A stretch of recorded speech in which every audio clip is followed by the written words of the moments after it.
আজ তোমাদের দেখাই আমার ছাদ বাগানের জবার কালেকশন। দেখেছো এই ফুলটা কত সুন্দর, এর রূপের কাছে তো সব ফুলই হার মানিয়ে যায়।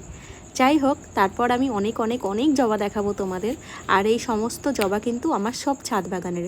আর এখানে কিন্তু সব জবার আমি নাম জানি না, তবে হ্যাঁ কিছু দেশি ভ্যারাইটিস এবং বিদেশি ভ্যারাইটিসও আছে এর মধ্যে।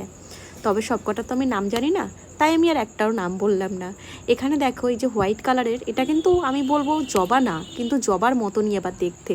তোমরা কেউ নাম জানলে আমাকে কিন্তু নিশ্চয়ই জানিও কেমন। আর এখানে প্রতিদিন আমার যে গাছে ফুল ফোটে না, বিশ্বাস করো আমি যখন ঠাকুরের চরণে দিই, এই যে এত কালারফুল এত রকমের কালারিং কালারিং ফুলগুলো না নিজের গাছের থেকে তুলে আমি পুজো করি, সেই ভালো লাগাটা আমি কাউকে বোঝাতে পারবো না। তো তোমাদের যদি ভালো লাগে অবশ্যই কিন্তু আমাকে জানিও।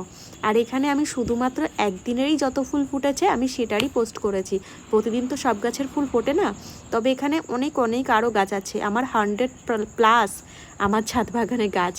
তো একদিনে দেখো এই কটাই ফুল তুলেছি, এর বেশি আর তুলিনি। আর আমি খুব বেশি ফুল একদিনে তুলিও না, কারণ গাছের সৌন্দর্য বলেও কিন্তু কিছু থাকে, তার জন্য আমি কিছু ফুল আবার রেখেও দিই। তোমাদের কেমন লাগলো? ভালো লাগলে বলো। টাটা।